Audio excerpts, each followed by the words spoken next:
भगवान श्री कृष्ण का जन्म कंस का वध कर समस्त पृथ्वी लोक को उसके अत्याचारों से मुक्त कराने हेतु हुआ था। श्री कृष्ण किशोर अवस्था में ही गोकुल से मथुरा आ गए तथा दुष्ट कंस का वध किया।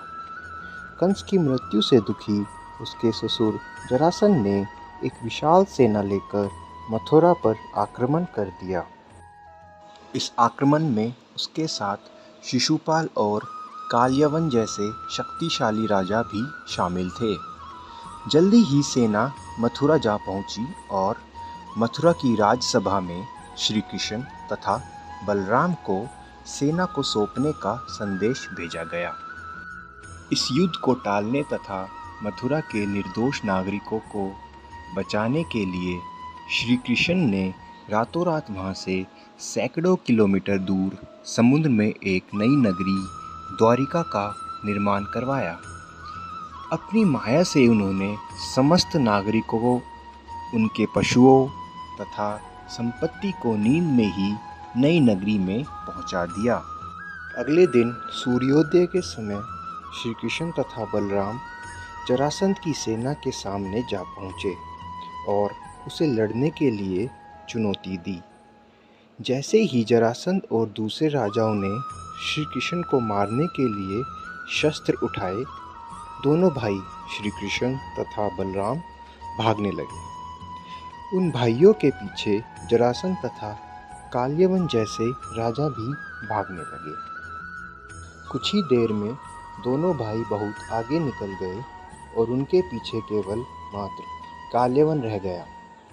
कालयवन को देवताओं ने वरदान दिया था कि उसकी हत्या किसी अस्त्र या शस्त्र से नहीं होगी। ऐसे में वह निर्भीक था और लगातार श्री कृष्ण का पीछा करते करते एक गुफा में जा पहुंचा।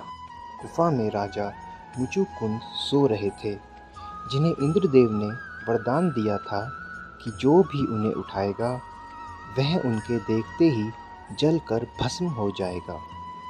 वहां पहुंचकर कृष्ण ने सोए हुए मुचुकुंद पर अपना पीताम्बर डाल दिया और स्वयं छिप गए। कालयवन भी वहां जा पहुंचा और सोए हुए राजा मुचुकुंद पर पीताम्बर देख उन्हें ही श्री कृष्ण समझ बैठा। उसने मुचुकुंद को उठाने के लिए लात मारी, जिसके कारण उनकी निंद्रा खुल गई और उनके देखते ही कालयवन वहीं पर जलकर भस्म हो गया। तत्पश्चात श्री कृष्ण ने राजा मुचुकुंद को अपने चतुर्भुज स्वरूप में दर्शन दिए और उन्हें मोक्ष पाने का वरदान दिया। वहीं दूसरी ओर जरासंध और बाकी राजा पूरी तरह से खाली मथुरा देखकर वापस लौट गए।